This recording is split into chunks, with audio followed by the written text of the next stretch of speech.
बिहार के 4 मंत्री हैं भ्रष्टाचार की दुकान। खुल गई है डबल कमीशन वाले गुंडा राज की पोल। किसी ने कराया मर्डर तो किसी ने लूटा बिहार। वोट चोर निकले बिहार के संसाधन चोर। बिहार के 4 बड़े मंत्री बिहार के 4 बड़े चोर निकले। अशोक चौधरी, सम्राट चौधरी, मंगल पांडे और दिलीप जायसवाल। बिहार का दुर्भाग्य है कि ऐसे भ्रष्ट और झूठे नेता बिहार को नसीब में मिले, जिन्होंने बिहार को बर्बाद करने में कोई कसर नहीं छोड़ी।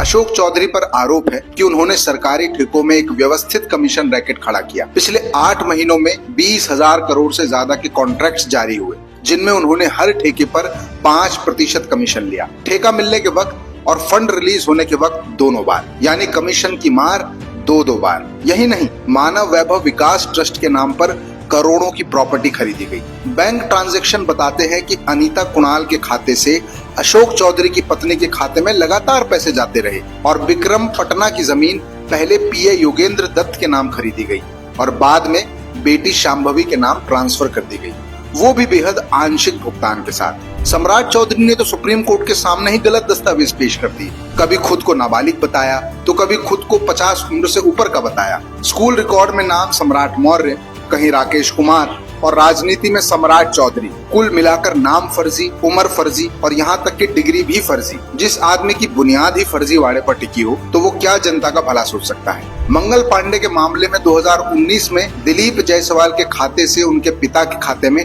25 लाख ट्रांसफर का रिकॉर्ड है। पत्नी के खाते में भी 2 करोड़ 12 लाख रुपए जमा हुए। और कोविड काल में जब लोग जान बचाने की गुहार लगा रहे थे, काम धंधे ठप हो गए थे, लोगों को ऑक्सीजन तक नसीब नहीं हो रही थी, ऐसे में मंगल पांडे दिल्ली में 86 लाख का फ्लैट खरीद रहे थे, जिसका जिक्र उन्होंने शपथ पत्र में भी नहीं किया। यानी ये फ्लैट लाखों लोगों की जान की कीमत के बदले घोटाला करके खरीदा गया। सवाल ये भी है कि फ्लैट खरीदी के तुरंत बाद दिलीप जायसवाल के कॉलेज को डीम्ड यूनिवर्सिटी का दर्जा कैसे मिल गया। साफ है कि दिलीप जायसवाल और मंगल पांडे ने मिलकर बिहार को लूटा। और ये वही दिलीप जायसवाल है जिनका नाम सीधे राजेश शाह हत्या केस से जुड़ा है। परिवार सीधा आरोप लगा रहा है। परिवार आज भी न्याय के लिए भटक रहा है और लगातार दिलीप जायसवाल के गुंडों से धमकियां झेल रहा है। बिहार के इन गुंडों, चोरों और माफिया मंत्रियों का सफाया करने का वक्त आ गया है। अगर आज इन्हें गद्दी से नहीं उतारा तो कल ये आपका घर भी बेच खाएंगे।